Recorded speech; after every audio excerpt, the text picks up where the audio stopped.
Senator Lindsey Graham entered the Senate Judiciary Committee hearing with the self-assurance of a political veteran who had weathered decades of ideological storms, legal battles, and media spectacles.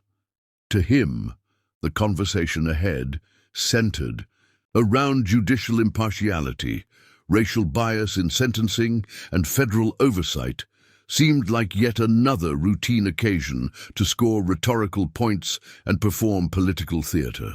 Across the room sat Representative Jasmine Crockett, a freshman member of Congress, but already a rising voice known for her sharp mind, fearless advocacy, and unrelenting demand for accountability. The two politicians represented more than just opposing parties. They embodied generational and cultural shifts within American governance. As the hearing commenced and questions turned to judicial bias, Crockett detailed disparities in sentencing across race, particularly regarding mandatory minimums, citing peer-reviewed studies and Department of Justice statistics. Graham, perhaps, feeling cornered or just dismissive of what he labeled as progressive grievance talking points, let out a chuckle. His smirk widened, and he leaned back in his chair, interrupting her mid-sentence with a sarcastic, "Oh, here we go again." The laughter, meant to diminish her position, echoed across the room. But instead of flustering Crockett, it lit a spark. She didn't retaliate emotionally or raise her voice. She simply paused, looked at Graham, and asked, "Is the unequal treatment of Americans under law amusing to you, Senator?" The air tightened. The chamber, filled with media, staffers, and spectators, fell silent, not in shock at the words, but at the unmistakable command in her tone. Without waiting for a response, Crockett launched into a precise and passionately reasoned rebuttal.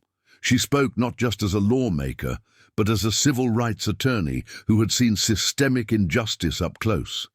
She described the lived realities of families destroyed by wrongful convictions, young men serving life sentences for nonviolent offenses, and underfunded public defenders unable to challenge prosecutorial misconduct. Her voice carried the conviction of someone who had sat across from mothers begging for mercy and fathers who had lost decades to institutions that valued procedure over justice.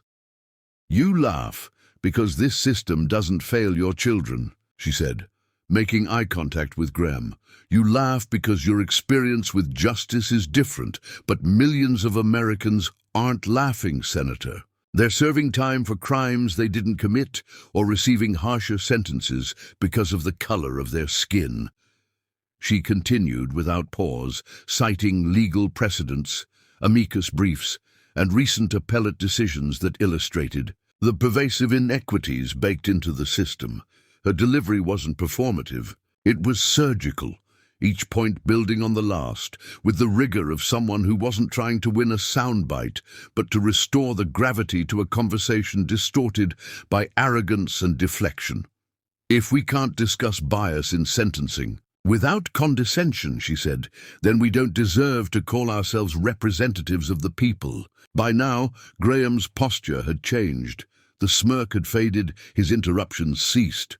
Crockett, recognizing the shift, pressed forward, not with fury, but with resolve. She compared sentencing disparities between states and how political influence had corrupted judicial nominations. She questioned the motivations behind opposition to oversight boards tasked with ensuring ethical conduct, and cited alarming cases where judges received light reprimands for misconduct that altered lives. She reminded the room of the responsibility of every public servant, not to maintain power, but to challenge the systems that abuse it. And then she pivoted, turning the moment not into a personal attack on Graham, but a broader indictment of the political complacency that allowed such dismissiveness to flourish. "This isn't about personal disagreement," she said. "It's about cultural comfort with inequality. Until those with power, especially those who laugh at the suffering of others, are willing to be held accountable, we'll keep reproducing injustice in the name of order." There was a moment, heavy with tension, where even the seasoned staffers knew they were watching a shift. Crockett wasn't just defending a position, she was redefining the tone of the room. She had transformed Graham's laughter into the fulcrum of a wider truth. That power, when unchecked, becomes flippant, and flippancy is the enemy of justice. The hearing resumed. There was a palpable difference in energy. Other senators asked questions with more care. The previously routine proceedings took on a new edge.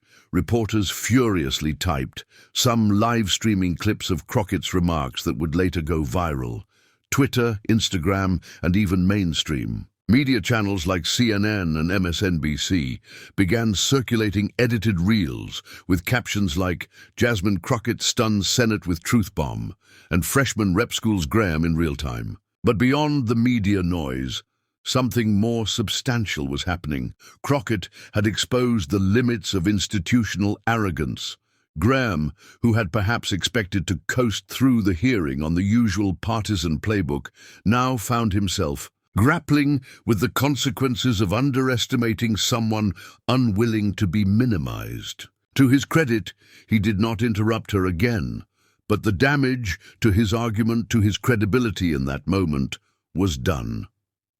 Crockett's colleagues quietly passed her notes of support, and civil rights leaders praised her clarity, not because she had clapped back, but because she had refused to let her opponent define the terms of seriousness in a room that was supposed to serve justice. It was a reminder that laughter, when used to discredit, becomes a symbol of complicity, and Crockett had turned that symbol inside out.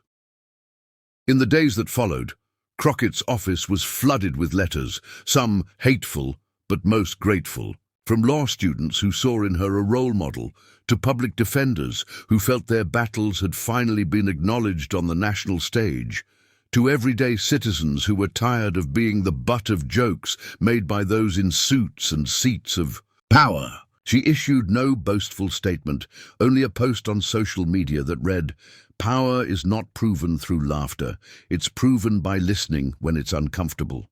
The quote was shared thousands of times.